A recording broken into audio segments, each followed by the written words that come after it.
Well, the two of us standing here, me on a sled, Joe not on a sled. I can't believe you admitted it. I admitted it.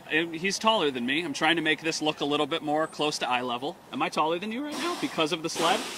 Is it close? Buddy. Is it close? Buddy. Oh, it's not even close. I've just never been at this vantage point before. All right. Joe Buscaglia, Matt Bové, training camp is now done here in Rochester. It's still technically training camp next week when they come to Orchard Park? Okay. So the practices in Rochester are now done. We're getting ready for the first preseason game. What's the biggest takeaway from now that these Rochester practices are done? Anything stand out? Well, I don't think that anything really surprised us. I think more than anything, training camp was more of a confirmation of a lot of the things that we thought heading into this camp, whether it was James Cook looking like he has solidified himself as their clear top running back this season. And certainly that was helped when Nyheim Hines went down with a season-ending knee injury based from a off-field incident.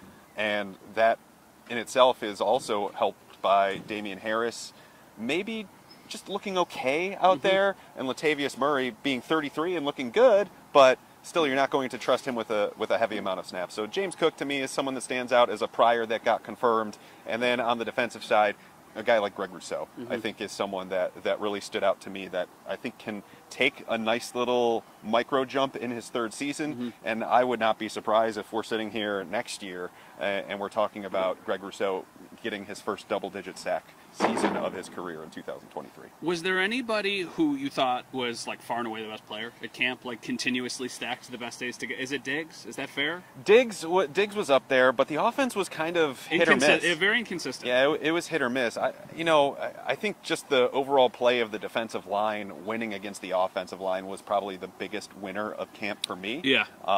I don't know. Is that more of a win for the defensive line or a concern for the offensive line? I was just about to say, you could take that one of two ways, because I think the offensive line did have some issues. I think offensive tackle will continue to be an issue for them if they have to go into their depth, unless they address it. And but they've also got a really good defensive line and a deep defensive line. I mean, they've got Leonard Floyd and Greg Rousseau rushing out there, and that doesn't even include Von Miller. A.J. Epinesa has had a few nice days. Bookie Basham has certainly stepped up his game a little bit. And then inside, this is the defensive tackle group for me it's probably been their strongest group of camp so far. With Daquan Jones, Ed Oliver, he missed a few days, but he's been really good. Otherwise, Poona Ford is looking like a really solid reserve player. Then Jordan Phillips, he just got back. He's still getting in the swing of things. And Tim Settle, I think, has stepped up a little bit this year, too. All five of those guys make the team, probably? I think so. The only one I would question is Tim Settle. Yeah. But you have to factor in Jordan Phillips' injury history. Yeah. And whether or not you want to leave yourself thin based on what he has gone throughout his career. I think during this time, we still have preseason games left, obviously, all three of them. Anybody who you think could be a surprise cut? Anybody who, it is early, I know that, I don't want to put you on the spot, but any names that were like, yeah, they didn't have a very good camp? I think the most surprising name people might, that if you're not paying super close attention every single day, Shaq Lawson, to me. I think it's just a lot of cooks in that kitchen. It's gonna be tough. I mean, they already got 4 that are going to make the roster, and that's not including Von Miller. So you're talking about Rousseau, you're talking about Epinesa, you're talking about Leonard Floyd, and then Boogie Basham. And Boogie Basham. Boogie Basham makes the team? I think so, and then unless they trade him. And that is not including Von Miller, who very well they could take off PUP at any point. So that would be 5.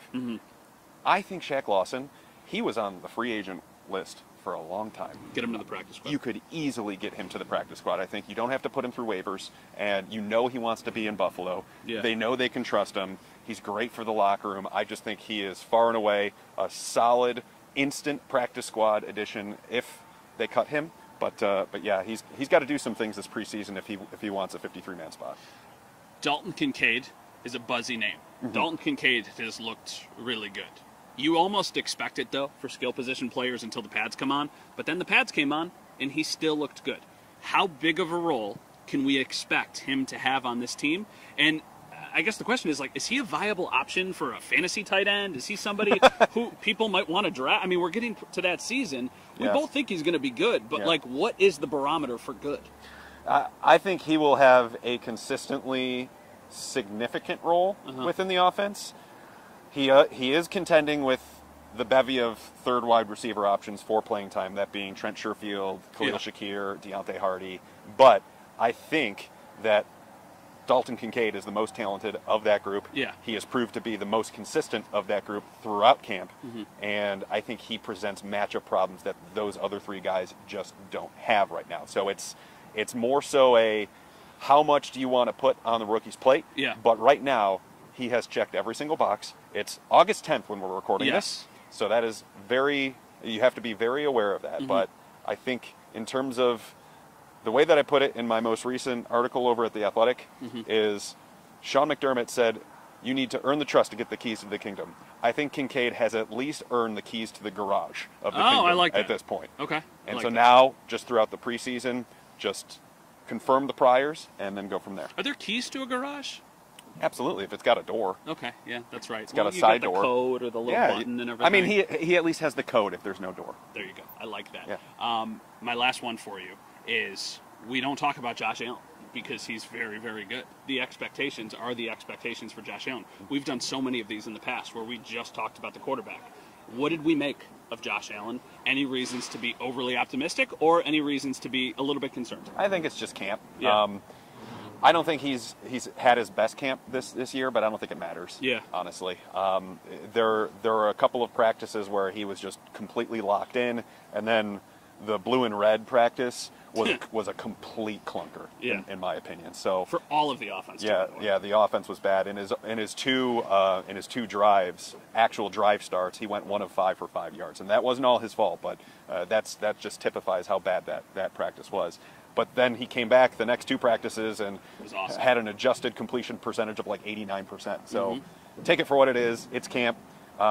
We'll see how much they play him in the preseason, but I think he'll be just fine. The thing I'm most interested in is how much he scales himself back from rushing and scrambling, which I don't think it's going to be a ton, and how many called runs they scale back from his plate now that they have a couple of bigger running backs. So that's the thing to keep an eye on. Yeah, I feel like 3rd and 1 now, instead of just having Josh do it, maybe you have Damian Harris do it. It could be, but awful tempting because you don't really have a power-based offensive line. Yeah.